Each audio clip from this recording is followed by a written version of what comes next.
السلام عليكم. اليوم نحاول كما طلب بعض الأصدقاء شرح بعض منتجات بينيتا.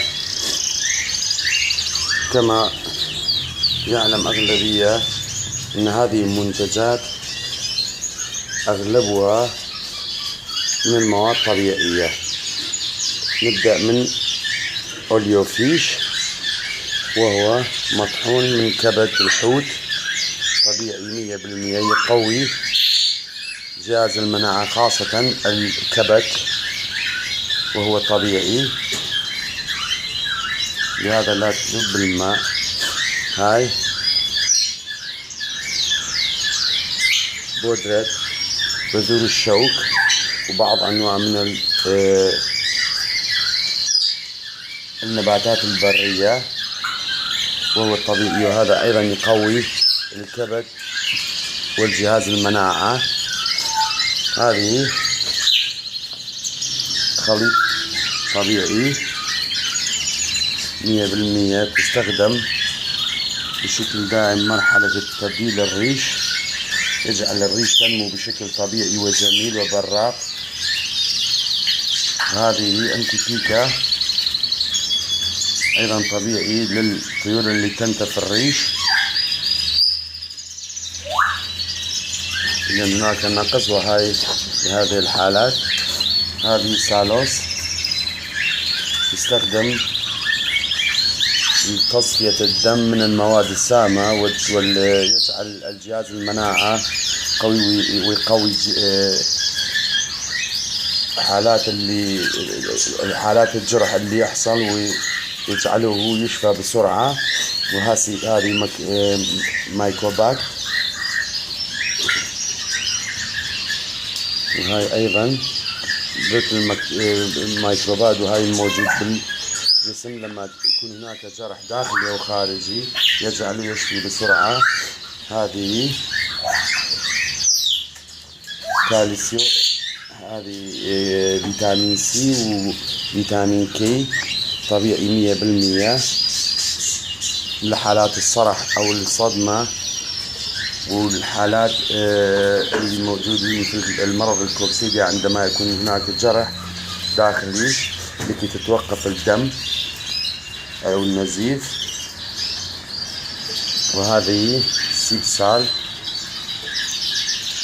ملح الطبيعي والمعادن والكالسيوم. وهذه ملتي فيتامين غني عن التعريف، ملتي فيتامين اللي نال إعجاب والنجاح كبير لدى المربيين. هذه فيتيوبيول، مكون من أعشاب وجذور النباتات وأوراق، وكلها طبيعي 100%. وهذه ليفيتور، الفتح الشهية وتقوية جهاز المناعة خاصة الكبد. وهذه أكل زق الفراخ. وهذه مطحون أو زيت الثوم. وهذه كرياتين اللي يجعل التشحيم اللي موجود داخل الجسم يحوله إلى طاقة. وهذه أنكستوف ودناتراستوف، وهذه مكون من مواد طبيعية 100%، لهذا لا تذوب بالماء، من الأعشاب. وهاي يستخدم لحالات الإسهال أو مشاكل الأمعاء. وهاي إنزي كومبلكس ممتاز جدا لكي يجعل على غشاء أو جدار الأمعاء غشاء، يتحفظ الغشاء من البكتيريا والفطريات. وهاي دهن أو السائل يستخدم لسه حالات القصبات أو الخرخش اللي موجود، صوت الطيور، تكون من نباتات طبيعية والعسل.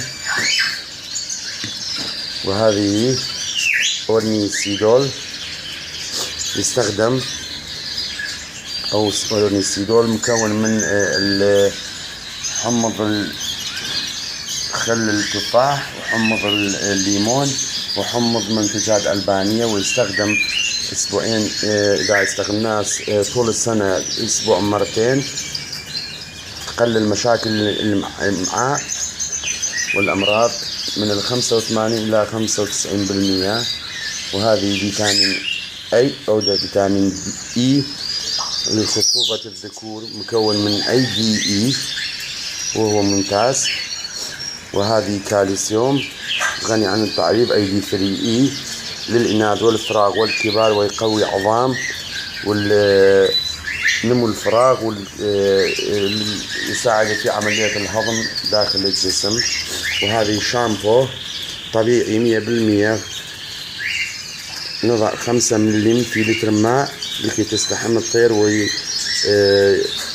ويعقم الجلد وينظف الريش ويجعله براق، وحتى إذا شرب منه الطير لا يضر بأي شيء.